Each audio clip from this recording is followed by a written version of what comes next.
미제 투자자들은 시간과의 싸움이라고 저는 생각을 하고 있기 때문에 이번 주 월요일부터 길어지면 수요일 때 아마 한국 증시가 추가적으로 더 떨어질 겁니다.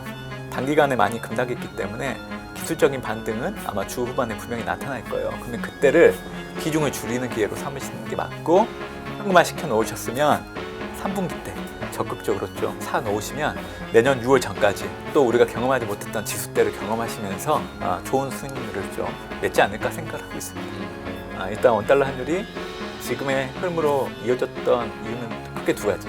외국인의 순매도 금액이 너무 크다. 그리고 연준의 통화 긴축이라는 부분들이 부각되기 시작을 했다.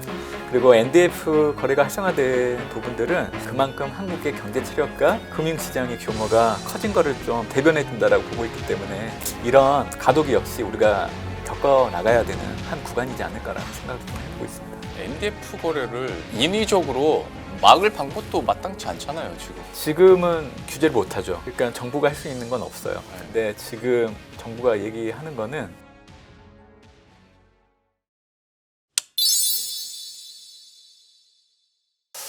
일단 오늘 시장 이제 매크로 이슈들 하나하나 살펴보기 전에 오늘의 급락들을 좀 어떻게 바라보셨는지, 또 현장의 분위기는 어땠는지 이것 좀 우리 시청자 여러분들께 좀 전해주시겠어요? 아마 지난주 금요일 미국 증시 급락이 나타났는데요.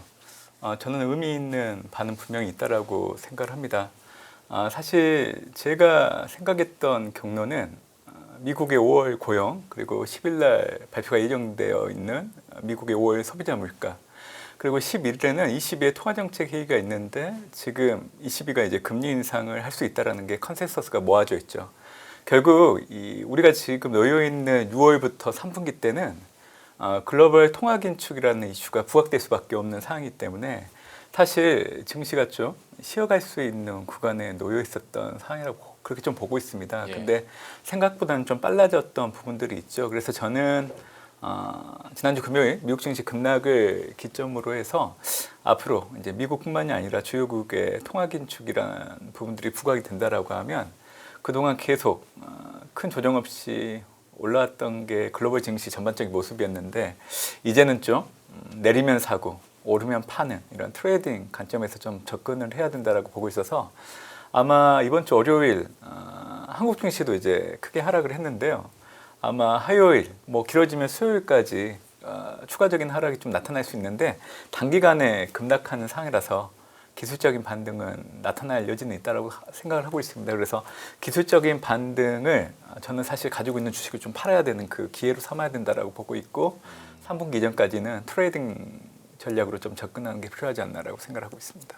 그러니까 이번 상승장에서 우리 많은 개인 투자자분들이 경험했던 건 한 길어봤자 한 2, 3일 급락으로 왔다가 이후에 또 어마어마한 상승세 이런 시장이었는데 이번만큼은 그러면 말씀 주신 대로라면 어느 정도의 기간 조정도 우리가 염두에 두고 있어야 된다라는 뜻으로 받아들이면 될까요? 아마 6월 상반월 정도 되면 아마 트럼프 대통령이 이란 전쟁 공식적으로 종전이 됐다라고 저는 발표할 걸로 예상을 하고 있는데 과거 같았다라고 하면 이제 증시의 추세를 결정하는 요인이었지만 이제는 기술적인 반등 정도 영향을 주는 형태로 이상은 좀 떨어졌다라고 생각을 하고 있고요. 전쟁이 종전이 일어난다고 하더라도 사실 물가 같은 실물 경제에 미치는 영향력은 두세 달 정도 시차를 두고 영향을 줄 수밖에 없습니다. 결국 지금은 미국의 드라이빙 시즌 5월 말부터 9월 초까지 또 계절적으로 또 이 시기가 맞물려져 있기 때문에 에너지 가격을 중심으로 해서 전월보다는 좀 가격이 올라가는 것들을 빈번하게 접할 수 있는 상황이기 때문에 아마 시장에서는 이런 상황들을 놓고 온다고 하면 당연히 중앙은행이 금리 인상을 할 수도 있지 않을까. 사실 지난주 금요일날 미국 증시의 하락의 그 이유는 고용 시작이 워낙 잘 나오다 보니까 연내 연준이 금리 인상 단행하지 않을까라는 우려였는데 저는 이번 달 예정되어 있는 경제 지표를 확인할 때마다 오히려 그 시기가 좀 앞당겨지지 않을까라는 시장의 어떤 확대 해석들이 더 커질 걸로 좀 보고 있기 때문에 이번에는 아마 잘할 겁니다. 오히려 제가 생각하고 있는 게 틀렸으면 하는 생각이 들 정도로 6월부터 이제 3분기 때까지는 좀 쉬어간다. 그렇게 좀 해석을 하시면 좋지 않을까 생각하고 있습니다. 그러면 지금에서 시장을 얻누르는 게 뭐 크게는 한쪽 측면에서는 물가에 대한 걱정들과 여기에 따라서 이제 금리 인상에 대한 불안감들이고 또 한편에서는 AI 반도체 기업들의 어떤 가이던스에 대한 불충족이라고 해야 될까요? 더 큰 걸 기대했었는데 그만큼의 가이던스가 안 나온다라는 건데 하나하나 조금 더 자세히 살펴보자면 지금의 물가 수준과 그리고 이제는 금리 인하나 지연이 아니라 아예 인상 쪽에 대한 컨센이 높아지고 있는 상황들을 어떻게 보시는지 하나하나 조금 더 자세히 좀 설명을 해주시겠어요? 일단 증시를 놓고 본다고 하면 팬데믹 이후에 가장 큰 문제는 물가 급등이었고 이 물가 급등을 잠재우기 위해서 이제 중앙은행들이 금리 인상을 단행했고 실제로 이제 금리가 내려오기 시작을 했죠. 물가가 그러다 보니까 이제 증시가 저점을 형성하고 이제 올라오기 시작을 했는데 사실 올해 발표된 4월 PC를 기준으로 놓고 본다고 하면 통화긴축 여부하고 증시의 방향성을 가늠하는데 중요한 역할을 하는 지표가 있습니다. 미국의 실질 정책금리라는 건데 정책금리와 이제 미국 네 가지 물가 지표 중에 이제 연준 통화정책 결정할 때는 PC를 가지고 하기 때문에 PC의 전년 동월 대비 가격을 가지고 이 스프레드를 가지고 이제 가늠하는 건데 사실 4월 PC가 발표되기 이전까지만 하더라도 물가가 미국의 중앙은행의 금리 정책금리보다는 낮았죠. 이 얘기는 결국 통화긴축 환경이기 때문에 물가 오름폭 둔화가 이루어지고 있는 국면. 그렇기 때문에 이제 증시가 계속 올라갔던 국면이었는데 올해 4월 PC 같은 경우에는 미국의 정책금리 3.75%를 넘어서기 시작을 했죠. 전년 동월 대비 3.8% 증가를 했기 때문에. 그래서 지금의 실질 정책금리가 마이너스 구간입니다. 그럼 이 구간에서는 물가가 올라갈 수밖에 없어요. 그렇게 된다라고 하면 증시는 반대로 하락할 수밖에 없는 환경이 마련됐다라는 것을 좀 기억하시면 좋을 것 같고 잠깐 얘기는 해주셨지만 사실 연준이 통화정책 결정을 할 때는 임의적으로 하진 않아요. 예를 들면 전쟁이 발생했으니까 앞으로 물가가 올라갈 것 같으니 이제는 금리를 올려야 되지 않을까 이런 정성적인 생각 갖고 메커니즘을 하진 않거든요. 네. 결국 제가 보고 있는 지표는 제가 방금 얘기해드렸던 실질 정책금리하고 실질 중립금리를 가지고 비교를 해보면 연준의 최종 도달금리 그리고 연준이 과연 금리 인하를 할 수 있는 환경이 지속되고 있는지 아니면 중단됐는지를 확인할 수 있는데 이 역시 올해 3월 PC를 기준으로 실질 중립금리보다 실질 정책금리가 낮아지기 시작을 했어요. 이런 구간에서는 연준이 금리 인하를 못합니다. 그래서 지금 현재 물가지표 결과를 놓고 본다고 하면 연준은 지금 금리 인하를 할 수 있는 환경은 아니에요. 그래서 저 역시 올해 3분기 때까지는 연준이 FOMC가 예정되어 있지만 금리 인하는 할 수가 없다. 금리 인상도 하긴 어려워요. 그렇기 때문에 이제 금리 동결을 계속 할 걸로 좀 보고 있고 CME 패드워치2를 보면 뭐 올해 12월 정도 되면 25pp 정도 금리 인상한다라는 그 생각들을 가지고 있으신데 벌써부터 그런 걱정을 할 이유는 없을 것 같아요. 저는 일단 4분기 정도 되면 지금의 통화긴축에 발단이 됐던 물가가 그래도 전분기 대비 그 수준은 좀 내려갈 여지는 있다고 보고 있고 어차피 캐비넛이 신임 연준 의장 취임을 했는데 어찌됐든 금리 인하를 하는 모습을 보여주긴 해야 됩니다. 그래서 저는 올해 4분기 정도 되면 그때 이제 경제 지표가 어떻게 나오는지에 따라서 좀 달라지긴 하겠지만 그래도 이제 한 번 정도는 금리 인하를 할 여지는 있다라고 그렇게 좀 보고 있고 그렇기 때문에 6월 FMC가 상당히 중요합니다. 1년에 총 4번 GDP 그리고 실업률 그리고 PC 그리고 근원 PC 그리고 연준이 연도별로 생각하고 있는 최종 정책금리의 중위값 레인지 발표를 해주는데 3월달 발표된 내용을 보면 연준은 올해 중위값을 25pp 정도 인하하는 걸 보고 있죠. 중위값을 3.4로 제시하고 있으니까. 근데 만약에 이 중위값을 상향 조정하거나 하게 된다라고 하면 그 얘기는 올해 연준이 금리 인하를 안 한다라는 것을 보여줄 수 있다고 생각하고 있는데 어차피 발표되는 내용들을 봐야 되니까 일단 저는 기존의 3월 수정경제 전망의 최종 정책금리 중위값 그대로 유지하거나 아니면 올리긴 할 것 같아요. 왜냐하면 지금 물가가 어찌됐든 공급층 요인 때문에 자극을 받고 있으니까. 하지만 이제 남아있는 FOMC 일정을 보면 9월달, 12월달에 또 숫자를 조정하면 되니까 지금 당장 연준이 올해 12월 정도 되면 금리를 인상할 거라고 미리 예측할 이유는 없을 것 같고요. 일단 메커니즘, 실질 중립금리보다 실질 정책금리가 하회한 이 구간을 놓고 본다고 하면 일단 3분기 때까지는 연준은 금리 인하는 못한다. 그래서 금리 동결을 계속 할 수밖에 없다.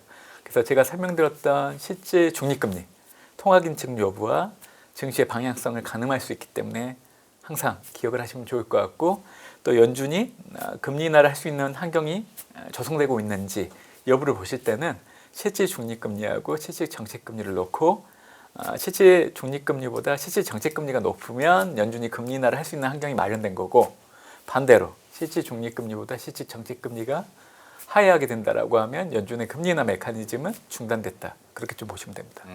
아무래도 연준 입장에서는 후행적으로 결정을 할 수밖에 없기 때문에 여기에 대한 설명들을 자세히 해주셨는데, 워낙 지금 시장에서는 금리 인하 기대감보다는 금리 인상에 대한 두려움이 더 많기에 제가 이 질문까지 드리는 건데, 그러면 뭐 3분기가 돼서 그리고 4분기까지 이어졌을 때 그러니까 이제 연준의 통화 정책 방향이나 속도에 대해서 정치적인 압력도 좀 적용을 시켜서 우리가 예상을 해야 되는 거가 아닌가라는 생각도 좀 들어서요. 중간 선거도 있고 하니까.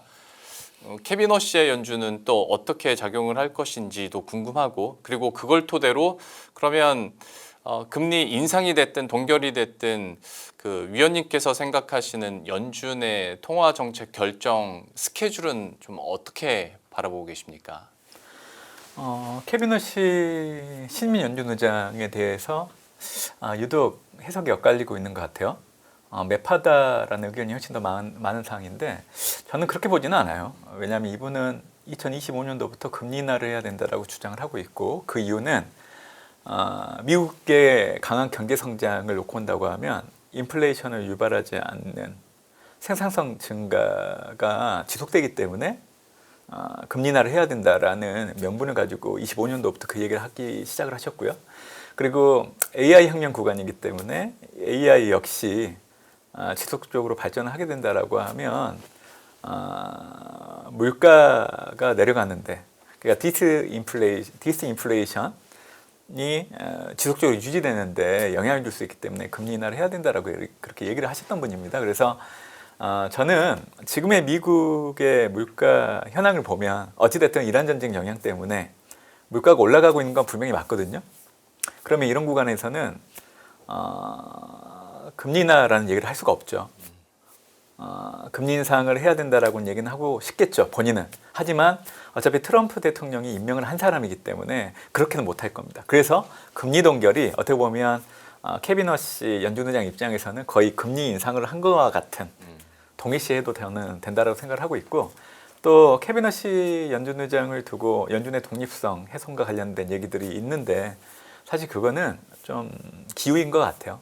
참고로 파월 연준 의장, 트럼프 대통령이 해임을 해야 된다라고 강력하게 얘기할 때마다 이를 만류했던 사람이 케빈 허시, 지금의 연준 의장입니다. 그래서 케빈 허시 연준 의장 이제 막 취임하셔가지고 있으신데 뭐 연준의 독립성이 훼손되거나 이런 문제 전혀 없다라고 보고 있고, 어차피 중요한 거는 이제 트럼프 행정부의 금리 인하 요구에 대해서 전적으로 수용할 수 있는 인물이라는 걸 염두에 두실 필요가 있기 때문에 올해 3분기 때는 어려워요. 어차피 물가 지표를 보면 지금 물가가 올라가는 게 계속 확인되고 있기 때문에. 그래서 저는 전분기보다는 물가 레벨이 좀 내려갈 수 있는 올해 4분기 정도 되면 그래도 한 번 정도는 보여주기식으로 좀 25pp 정도는 인하해 줄 여지는 있다고 보고 있고요.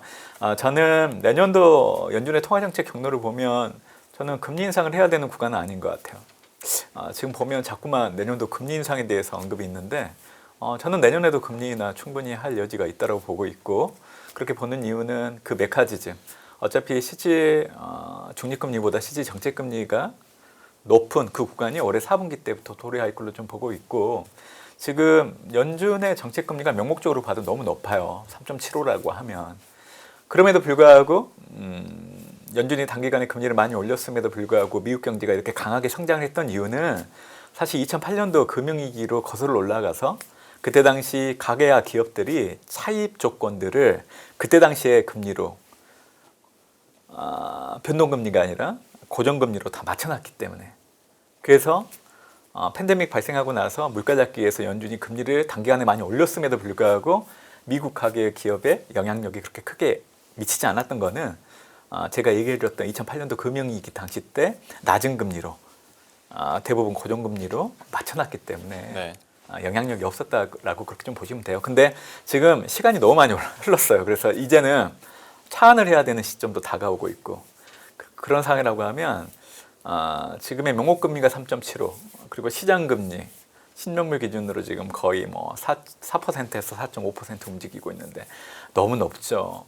이제는 미국 가계와 기업들이 버틸 만한 그 마지노선까지 와 있는 상황이기 때문에 저는 연준이 내년에도 뭐 정책금리를 올린다라고는 보진 않고 있습니다. 그리고 지금 미국 경기 순환을 높인다고 하면 팬데믹이 발생하고 나서 이제는 이제 미국 경기 확장 사이클이 거의 끝날 시점이 좀 됐거든요. 그래서 저는 이제 내년도 상반기 증시를 되게 좋게 보기도 하지만 내년 하반기 증시를 되게 안 좋게 봐요. 왜냐하면 내년도 하반기 때 미국 경기 확장 사이클이 끝나게 된다라고 하면 내년도 하반기 때 또 경기 침체에 들어갈 수 있거든요. 글로벌 위기로서. 그렇게 된다라고 하면 지금의 정책 금리를 제로 금리까지 낮출 여지도 있단 말이에요. 그래서 저는 연준의 통화 정책을 보면 빠르면 올해 4분기 때부터 한 25pp 정도 금리 인하 단행할 걸로 좀 보고 있고, 내년도 경제 상황에 따라서는 추가적인 금리 인하도 가능하다라고 생각을 하고 있기 때문에 벌써부터 내년도에도 연준은 금리 인상을 할 수밖에 없다라고 이렇게 생각하는 것 자체가 시기적으로 너무 이르다라고 생각을 해요. 내년도 통화정책 결정은 올해 4분기 때 경제지표 보고 해도 늦지 않습니다. 근데 위원님 듣다 보니까 이제 약간 헷갈리는 지점이, 그러니까 통화 정책에 대해서 연준이 동결을 하거나 아니면 금리 인하를 한 25bp 정도 인하할 수 있는 가능성은 있어 보인다라고 판단을 해주셨는데, 또 앞에서 어떤 증시에 대한 전망을 했을 때는 3분기 기간 조정 정도의 의견을 주셨단 말이죠.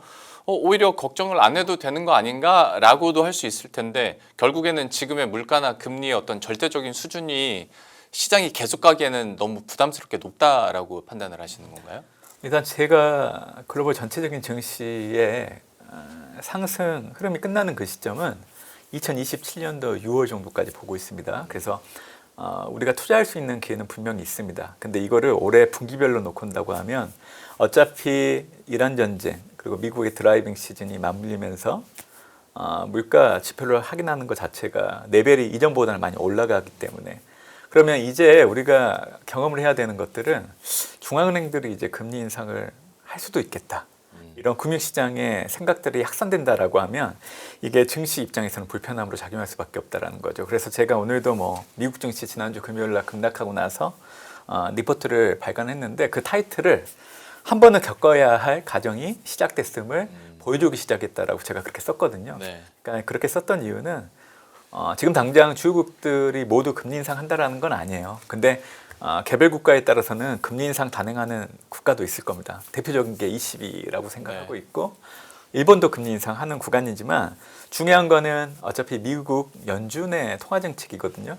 근데 올해 같은 경우에는 연준은 금리 동결을 할 망정 금리 인상을 하진 않을 걸로 저는 예상을 하고 있기 때문에, 그래서 3분기 때는 제가 말씀드렸던 요인들 때문에 증시가 불편함을 겪으면서 기간 조정 형태로 흘러갈 수는 있지만 올해 4분기 때부터는 상승 전환해서 내년 6월까지는 지속적으로 올라가는 걸 염두에 두고 있기 때문에 이제 투자자들은 시간과의 싸움이라고 저는 생각을 하고 있기 때문에 내년 6월을 염두에 두고 투자를 한다라고 하면 가지고 있는 것들 보유하시면서 변동성이 커지는 3분기 때 계속 비중을 늘려가는 형태로 보셔도 되는 거고, 나는 그런 거가 좀 어렵다, 난 지금이라도 현금화를 좀 해야 되겠다 싶으신 분들은 제가 얘기해드렸지만 이번 주 월요일부터 길어지면 수요일 때 아마 한국 증시가 추가적으로 더 떨어질 겁니다. 단기간에 많이 급락했기 때문에 기술적인 반등은 아마 주 후반에 분명히 나타날 거예요. 그러면 그때를 비중을 줄이는 기회로 삼으시는 게 맞고, 현금화 시켜 놓으셨으면 3분기 때 기다리셨다가 분명히 또 증시가 저점을 확인할 거 아니에요. 그러면 그때 적극적으로 좀 사 놓으시면 내년 6월 전까지 아마 또 우리가 경험하지 못했던 지수대를 경험하시면서 좋은 수익률을 좀 맺지 않을까 생각을 하고 있습니다. 그러면 이게 또 이제 뭐 희망 회로를 돌린 질문일 수도 있겠습니다만은 실제로 올해 시장을 겪으신 분들의 마음이지 않을까 싶어서 질문을 드려보는 건 지금까지도 물론 실질금리와 정책금리 간의 차이의 정도는 있겠습니다만은 어쨌거나 금리가 부담이 됐음에도 불구하고 지금까지 그거 무시하고 AI가 그냥 이끌어주니까 그 기대감으로 시장 어마어마하게 상승을 했지 않습니까? 지금은 그러면 그 AI가 어떤 시장의 매크로적인 이슈를 이겨내면서 이렇게 끌고 올라가는 그런 장은 이제 끝났다고 봐야 되는 겁니까? 일단 물가는 팬데믹 발생하고 나서 고점 대비 물가 오름폭 둔화는 분명히 나타나고 있었던 상황이고요. 특히 이란 전쟁 발생하기 이전까지만 하더라도 우리는 디스인플레이션이라고 얘기할 수 있는 수준이었습니다.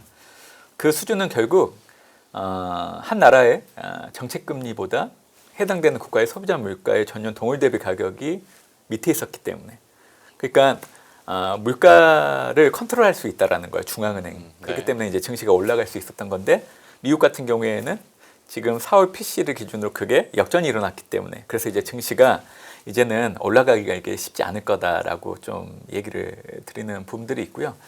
AI 혁명도 사실 제가 말씀드렸던 구간과 맞물리면서 증시에 긍정적인 영향을 줬던 부분들이 있는데, 지금 상황에서는 AI 혁명도 주가에는 그렇게 크게 모멘텀은 되지 않을 거예요.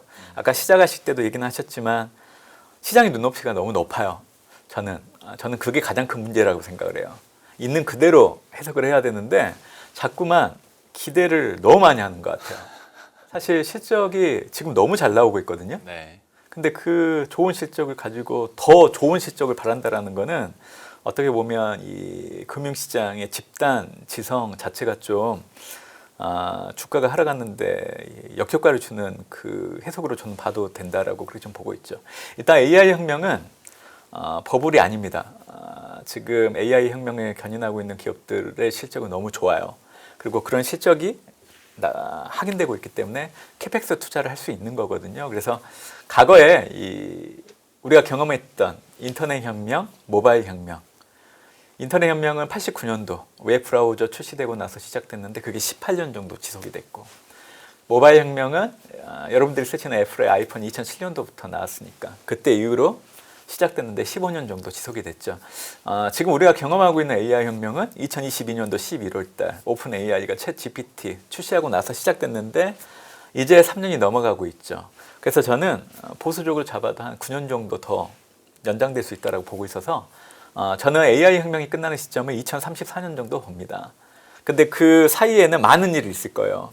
왜냐하면 미국 경기 확장도 끝나고 그러고 나면 이제 글로벌 위기도 발생할 수 있고, 그러니까 주가의 부침은 있을 거예요. 근데 그런 부침이 끝나고 나면 그래도 주가가 올라가는 공신력 중에 하나는 그래도 AI 혁명이 지속되고 있다는 게 있기 때문에 가능하다라고 봅니다. 그래서 저는 3분기 때는 쉬어가지만 4분기 때는 얘기해 주신 것처럼 AI 혁명이 다시금 또 모멘텀이 될 걸로 좀 보고 있기 때문에, 그래서 이제 주가 지수가 올라갈 수 있다라고 긍정적으로 해석을 하고 있는 상황입니다. 네. 이거 중요한 질문은 아닌데 왜 그 피크를 2034년으로 보신 거예요? 먼 얘기긴 한데. 모바일 혁명, 인터넷 혁명 평균적으로 지속됐던 그 기간을 감안해가지고 제가 산정을 한 겁니다. 그게 정확히 맞는다는 건 아니에요. 근데 그게 짧아지고 있거든요. 그러니까 우리가 지금 AI 산업 트렌드를 놓고 온다고 하더라도 원래는 에이전틱 AI가 28년도 정도 되면 도래되는 걸로 작년까지 그렇게 전망을 했었는데 올해 2월 기준으로 그게 앞당겨져 버렸어요. 이제는 지능형 웹 에이전트가 아니라 에이전틱 AI. 요즘에 젠슨항 CEO가 자꾸 거론하잖아요. 에이전틱 AI. 원래는 그게 28년도 정도 돼야 도래하는 거였는데 지금 이게 벌써 앞당겨졌던 상황이거든요. 그래서 이런 것들을 좀 경험하는 걸 감안한다라고 하면 그래도 AI 혁명이 2034년 정도까지는 지속되지 않을까라고 생각하고 있습니다. 네네. 그래서 그 2034년이 괜시리 그냥 궁금해져서 약간 텐션을 푸는 느낌으로다가 한번 여쭤봤고, 이렇게 금리가 높은 상황에서 AI에 대한 약간의 의구심이 시장에 돌면 항상 나오는 것들이 결국에는 ROI에 대한 한계 이런 얘기하면서 주가가 많이 조정을 받았었는데 뭐 지금도 비슷한 문제 제기와 또 비슷한 루머 혹은 이슈들이 많이 불거지고 있기는 합니다. 과연 이런 빅테크 업체들이 우리가 투자를 계속 늘려가는 거에 방점을 둘 것이냐 아니면 이제는 수익화를 시키는 거에 방점을 둘 것이냐에 대해서 지금은 어떤 시기라고 판단하십니까? 투자를 계속 해야죠. 그리고 우리가 투자를 할 때는 그 미국의 경기 확장 사이클 구간에서는 지속적으로 투자를 하셔야 됩니다. 그래서 저도 내년 6월까지는 지금 우리가 투자하고 있는 위험자산들 그 가격은 계속 올라갈 수 있다고 보고 있고 또 AI 혁명을 견인하는 그 기업들 주가도 계속 올라갈 수 있다고 볼 수 있다라고 얘기해드리고 있죠. 사실 AI 혁명은 실적하고 같이 얘기를 해도 될 것 같아요. 어차피 미국 증시 실적을 보면 AI 혁명을 주도하는 기업들이 사실 실적을 주도를 하고 있거든요. 그래서 미국의 전반적인 실적을 보면 24년도부터 S&P 500의 EPS 증가율은 전년 대비 두 자릿수 증가율이 지속되고 있죠. 올해 같은 경우에도 전년 대비 24.4% 증가를 합니다. 올해 특징은 과거와 달리 이익이 올라오는 그 속도가 상당히 빨라지고 있다는 것을 올해 1분기 때 확인할 수 있었고요. 그리고 올해 연간으로 보면 돈을 가장 잘 버는 섹터가 에너지, IT, 소재, 커뮤니케이션이에요. 올해 연간으로 S&P 500의 EPS 증가율이 22.6% 증가가 돼요. 근데 지금 IT 이게 전년 대비 43.4% 증가하고요. 커뮤니케이션은 26.8% 증가한단 말이에요. 올해 1분기 기준으로 여러분들이 투자하시는 M7 이게 전년 동기 대비 EPS 증가율이 60.1%였고요. S&P 500에서 이 7개 기업을 제외한 나머지 493개 기업의 EPS 증가율을 보면 이게 기껏해야 16% 증가가 채 안 됐단 말이에요. 그래서 제가 이 실적을 얘기해드리는 이유는 어차피 AI 혁명이 지속되려고 하면 이 해당되는 기업들이 많은 돈을 벌고 또 이 돈을 캐펙스 지출하면서 AI 산업이 계속 커질 수 있게 이런 선순환이 나타나야 되거든요. 근데 그 바탕에는 실적이 자리 잡고 있어야 된다는 겁니다. 근데 지금 실적을 보면 IT 커뮤니케이션이 주도한 지가 꽤 오래됐어요. 네. 그래서 저는 AI 혁명과 관련된 투자 무조건 하셔야 된다고 보고 있고 당연히 미국 기업 투자를 해야죠. M7 해당되는 기업들. 그래서 저는 M7 중에서도 보면 궁극적으로 보면 알파벳, 메타 플랫폼스 이런 기업들이 아마 나중에 우리가 팬데믹 이후에 경험했던 비대면 사회에 관련된 그 사업들을 대부분 영위할 가능성이 상당히 높다라고 그렇게 설명을 좀 드리고 있는 상황입니다. 제가 이거 파악이 잘 안 돼서 여쭤보는 건데 S&P 500 EPS 증가율보다 지금 주가 상승률이 더 낮은 맞아요. 상황인 거죠? 맞아요. 왜 그런 걸까요? 그러면? 일단 신흥국, 그러니까 선진국을 보면 예전부터 연준이 금리 인하 사이클에 돌입하게 되면 신흥국 성과가 선진국보다 좋았습니다. 그리고 그 중심에는 최근 사이클에서는 사실 반도체국이 있었죠. 대만과 한국. 네. 그러니까 이 자금들이 이 해당되는 국가들의 쏠림들이 나타나다 보니까 사실 미국보다는 이런 반도체국 투자를 하려고 하는 그 성향들이 높아지다 보니까 미국 증시가 올해 들어서 좀 부침이 있었다라고 생각을 하고 있고요. 아마 러프하게 얘기하면 올해 연간 S&P 500 지수의 수익률이 지난주 이제 금요일 날 이제 급락을 했기 때문에 더 내려보긴 했었지만 아마 8% 정도 될 거예요. 근데 얘기 잘해 주셨는데 올해 연간으로 보면 EPS 증가율이 24.4%거든요. 네. 그러니까 실적 대비 주가가 저평가 됐다라고 보시면 돼요. 그래서 저는 내년 6월까지 글로벌 증시가 오른다라는 그 전제하에서 얘기를 해드리면 저는 미국 증시가 상대적으로 강하게 움직일 여지가 있다라고 보고 있기 때문에 올해 6월에서 3분기 기간 조정 국면에서는 미국 내에서도 이 M7 관련된 기업들 좀 많이 관심을 가지시면 좋지 않을까 생각을 하고 있습니다. 그러면 또 슬퍼지는 게 미국이 이렇게 강세를 기록할 때 상대적으로 우리가 약세를 기록했던 옛 경험들을 다시 하게 되는 겁니까? 아마 상대적으로 이 상승 강도가 좀 약해질 여지는 있는데 어차피 미국 증시가 내년 6월까지 계속 오른다라고 하면 그 풍선 효과 때문에 한국의 코스피도 계속 오를 겁니다. 그리고 저는 이란 전쟁이 3월 한 달 진행됐고 그게 이제 2주간 휴전이 앞서서 금융시장에 전해지면서 사실 4월 달 들어서 안도넬리가 찾아왔거든요. 네. 그 안돌렐리 구간에서 한 보름 정도 되는 기간 동안에 외국인들이 고심을 많이 했을 거 아니에요. 네. 한국에 투자를 하려고 하면 어떤 섹터와 어떤 종목을 사야 될지. 근데 외국인들이 선택했던 거는 분명합니다. 5가지 업종이었어요. 반도체, 원자력, 전력기기, 2차 전지, 그리고 방산. 그래서 저는 이 5가지를 강조하는 이유가 어차피 내년 6월까지 한국에 투자를 한다라고 하면 이 5가지 섹터가 주도주 역할을 할 거예요. 당연히 지금의 삼성전자, SK하이닉스 많이 올랐으니까 당연히 많이 떨어지는 건 당연한 거거든요. 그러니까 너무 연연해 하지 마시고 아마 내년 6월까지 놓고 온다고 하면 제가 말씀드렸던 반도체, 원자력, 전력기기, 2차 전지 그리고 방산 주도하는 기업들 주가는 지금보다 훨씬 더 많이 올라가 있을 거라고 저는 보고 있습니다. 얘기 나온 김에 이것도 한번 그러면 답을 해주세요. 오늘 저도 개인적으로 제일 많이 들었던 질문 중에 하나가 그러면 아직도 안 갖고 있는 사람은 오늘 같은 조정이나 급락이 이렇게 이어졌을 때 들어가는 게 맞냐 아니면 피하는 게 맞냐에 대한 질문인데 얘기를 해주신 것처럼 만약에 3분기 기간 조정이 오는 그 구간대라면 좀 조심을 해야 되고 그런데 여전히 더 장기적으로 봤을 때 그 5개 섹터에 대한 기대감들이 여전히 남아 있다면 조금씩 들어가는 게 또 맞는 것인데 참 이거 어떻게 해야 되겠습니까? 일단 지금 화면에 표출이 되고 있는 차트를 좀 봐주시면 좋을 것 같은데 예. 이게 제가 올해 하반기 때 이제 미국 증시 전망할 때 그 경로를 제가 그려놓은 건데요. 사실 지금 올해 미국 증시 전반적인 흐름을 놓고 온다고 하면 이란 전쟁하고 뭐 뗄 수가 없죠. 이란 공습 이후로 주가가 하락했고 이란과의 2주간 휴전이 앞서서 전해지면서 저점이 형성되고 지금 계속 올라오고 있거든요. 네. 근데 빨간색 부분을 보시면 아시겠지만 저는 5월까지는 계속 오른다.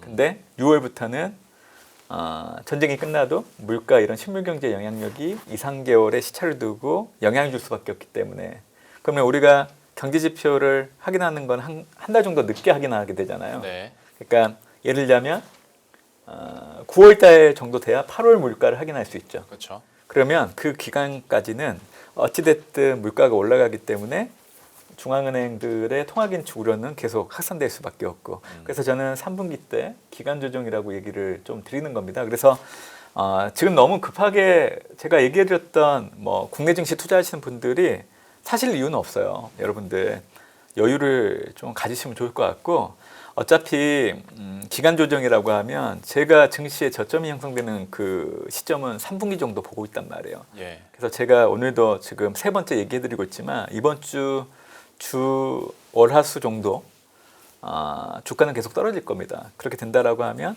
주 후반에 이제 기술적 반등이 나올 건데 이제 그때를 기회 삼아서 가지고 있는 거를 비워야 된다라고 저는 강조를 해드리고 있고 오히려 이제 투자를 한다라고 하면 7, 8, 9 제가 보기에는 아마 8, 9월 정도로 갈수록 지금보다는 예를 들면 삼성전자, SK하이닉스 주가를 조금 더 싸게 살 수 있는 시점 분명히 올 것 같아요. 그래서 저는 지금 당장 서두르지 않으시면 좋을 것 같고 이 기간 조정 구간에서는 변동성이 커질 때가 분명히 있거든요. 네. 그때부터 그냥 분할해서 좀 주식을 담는 형태로 하신다라고 하면 지금 차트 보시면 4분기 접어들게 되면 올해 연간으로 가장 높게 상승하거든요. 제가 S&P 500 지수 기준으로 8,400 제시를 하고 있는데 오버슈팅도 나타날 것 같아요. 그래서 지금의 3분기 기간 조정은 짧게는 올해 4분기, 길게 보면 내년 상반기를 염두에 두고 투자를 하는 기간이기 때문에 좀 인내심을 갖고 투자를 하시면 좋겠다라고 생각을 하고 있고 예전에 트럼프가 당선되고 나서 테슬라 주가가 급등하기 시작을 했단 말이에요. 네. 근데 근데 그때 당시에도 한국 투자자들은 급등의 끝자락 부분에서 많이 관심을 갖고 많이 샀단 말이에요. 근데 그러고 나서 3달도 채 안 됐는데 트럼프 당선되기 이전 주가 수준으로 내려왔단 말이에요. 그래서 제가 이거를 많이 설명해 드리는 이유가 최근에 뭐 고객분들 만나보고 하면 항상 하는 얘기가 삼성전자, SK하이닉스 지금 사도 되냐고 그런 얘기 정말 많이 하시는데 제가 지금 동일하게 설명한 거예요. 테슬라 주가 예를 들면서. 그래서 아마 이 얘기를 들으셨던 고객분들은 지금 많이 제가 했던 얘기를 공감을 하실 거예요. 아, 급하게 살 필요는 없구나. 그래서 저는 뭐 반도체, 원자력, 전력기기, 2차 전지 이런 방산 관련된 대표 기업들 사실 의향이 있다라고 하면 올해 3분기 정도 기다리시면 좋은 가격에 살 수 있는 기회는 분명히 있기 때문에 너무 조급하게 대응할 필요는 없다라고 그렇게 얘기는 해드리는데 그게 쉽지는 않을 거예요. 왜냐하면 이제 일간폭으로 보면 오를 때 너무 크게 오르고 떨어질 때 또 크게 또 떨어지고 이런 모습들을 보게 된다라고 하면 이게 쉽지 않거든요. 근데 저는 되도록이면 좀 3분기 때 네. 사시면 좋지 않을까 생각을 하고 있습니다. 그러니까 인내심의 구간에 접어들고 있는 것 같고 예전처럼 한 2, 3일 버티면 다시 오른다기보다 약간의 조금 더 긴 시계열로 여러분들이 인내를 하시면서 또 구간의 급락들을 노리는 것도 4분기까지 봤을 때는 유효한 전략이지 않을까라는 얘기도 한번 들어봤고요. 한 가지만 더 여쭤보면 어떤 이란 전쟁이 좀 잠잠해지고 시간이 가면 외환 시장 특히 원달러 환율도 좀 안정화될 거다라는 전망들도 없었던 건 아닌데 지금 오히려 계속 피크를 찍고 있는 양상이거든요. 이 외환 시장의 동태들은 좀 어떻게 파악하고 계세요? 일단 지금은 달러가 강세 압력을 좀 받을 여건이잖아요. 그러면 한국을 포함한 신흥국 통화는 평가절하될 수밖에 없어요. 그래서 지금의 1,500원대 초반에서 움직이는 원화의 흐름의 첫 번째 이유를 꼽는다라고 하면 우선적으로는 저는 연준의 금리 인상, 통화 긴축에 대한 부분들이 이제 부각됐다라는 부분들을 먼저 얘기해드리고 싶고요. 두 네. 번째는 사실 올해 원달러율이 1,400원대 그리고 지금은 1,500원대까지 올라왔던 그 이유들 중에 하나는 분명히 외국인 때문에 그렇습니다. 외국인의 순매도 금액이 너무 커요. 네. 제가 이제 방송 들어오기 전에 올해 연초 이후 그리고 오늘까지 해가지고 외국인의 순매도 금액이 140조 원이 넘어가더라고요. 그래서 이거를 월알로 분할해서 봤더니 올해 4월 달만 외국인이 1조 3천억 원 정도 샀을 뿐이지 1, 2, 3, 5, 6월 달에는 지금 계속 외국인들이 팔고 있거든요. 네.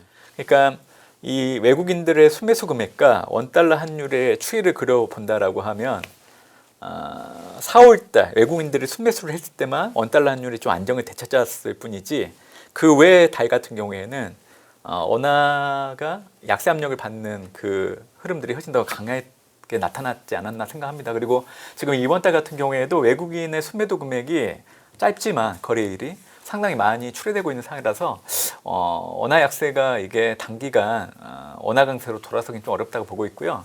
또 하나는 뭐 NDF 거래 관련해서 이게 또 투기 자금들이 유입되면서 원화 약세의 한 가지 이유가 되고 있다라는 얘기들도 있어요. 근데 우리가 생각을 해볼 게 뭐가 있냐면 궁극적으로 그렇게 됐던 그 바탕에는 한국의 경제 체력이 커지고 또 한국의 금융시장도 커지다 보니까 내국인들이 미국 주식을 사기 위해서 달러에 대한 수요도 커진 부분들도 있지만 반대편으로 생각을 해보면 외국인들 입장에서도 사실 한국의 외환시장에 대해서 관심을 가질 수밖에 없거든요. 한해지에 대한 수요도 커질 수밖에 없는 부분들이고 네. 그래서 저는 한국의 경제 체력이나 금융시장의 그 규모가 커진 상황이기 때문에 지금은 NDF 거래로 인해서 이제 원화의 변동성이 커졌다라는 얘기들도 있지만 저는 어차피 우리나라 국내 금융시장이 선진화되는 그 과정을 밟아간다라고 한다라고 하면 사실 NDF를 인위적으로 잡는다고 해서 원화가 강세로 전환되기는 어렵다고 생각을 해요. 그래서 저는 가독이라고 생각을 해요. 우선적으로는 일단 원달러 환율이 지금의 흐름으로 이어졌던 이유는 크게 두 가지. 외국인의 순매도 금액이 너무 크다. 그리고 연준의 통화 긴축이라는 부분들이 부각되기 시작을 했다. 그리고 NDF 거래가 활성화된 부분들은 저는 부정적으로 해석하기보다는 그만큼 한국의 경제 체력과 금융시장의 규모가 커진 거를 좀 대변해 준다라고 보고 있기 때문에 금융시장의 선진화를 염두에 둔다라고 하면 이런 가독이 역시 우리가 겪어 나가야 되는 한 구간이지 않을까라는 생각을 좀 해보고 있습니다. 근데 용 의원님, NDF 거래를 제도적으로 그러니까 인위적으로 막을 방법도 마땅치 않잖아요. 지금은 오히려 그게 장기적으로 봤을 때는 그리고 더 리스크가 되는 거 아닙니까? 지금은 규제를 못하죠. 그러니까 정부가 할 수 있는 건 없어요. 네. 근데 지금 정부가 얘기하는 거는 정부가 규제할 수 있게 제도 개선을 좀 해보겠다라고 얘기가 있거든요. 근데 그게 당장은 쉽지 않을 거예요. 그리고 우리가 지금 뭐 MSCI 선진국 지수 편입과 같은 부분들도 우리가 항상 거론을 하잖아요. 그렇죠. 그런 상이라고 하면 이렇게 규제를 하는 부분들이 불거진다라고 하면 이게 쉽지가 않아요. 그래서 저는 지금 상을 놓고 온다고 하면 원화 환율이 지금은 1,500원대 초반에서 움직이겠지만 이거 계속 이 수준을 계속 유지하진 않을 걸로 봐요. 네. 저는 1,450원에서 1,500원대 등락을 앞으로도 계속 할 걸로 좀 보고 있기 때문에 지금은 단기간에 원화 약세가 나타났을 뿐이지 다시금 1,400원대로 내려올 여지가 상당히 높다라고 그렇게 좀 전망을 해보고 있습니다. 그 전망 덕으로 자연히 따라오는 외국인의 순매도가 조금씩 잦아들 수 있다라는 건 너무 과도한 해석일까요? 외국인들의 순매도 금액이 줄어들면 좋죠. 근데 그게 쉽지는 않을 겁니다. 왜냐하면 국내 증시가 너무 단기간에 너무 많이 올랐어요. 여러분들 작년 상반기 때만 하더라도 코스피가 2,000 수준이었단 말이에요. 예. 근데 지금은 얼마 전까지만 한다고 하더라도 8,000은 넘어서는 모습까지 1년이 채 안 되는 시간 동안에 보여줬기 때문에 네. 외국인들 입장에서는 지난해 3월부터 삼성전자, SK 하이닉스 주가를 만든 장본인이 외국인이란 말이에요. 그래서 외국인들은 지금 올해 계속 파는 이유가 차익 실현하고 있는 거예요. 그래서 지금의 한국의 코스피 레벨 수준을 놓고 온다고 하면 외국인들의 순매도가 잦아들긴 좀 어렵다고 생각을 하고 있습니다. 네, 알겠습니다. 마지막으로 마무리 지어야 돼서 희망표를 한번 돌려봤습니다. 네. 오늘 연구위원과는 이 정도로 마무리 짓고 또 2부로 넘어가도록 하죠. 오늘 문남중 대신증권 리서치센터 글로벌 전략 수석 연구위원과 함께했습니다. 오늘 말씀 고맙습니다. 감사합니다.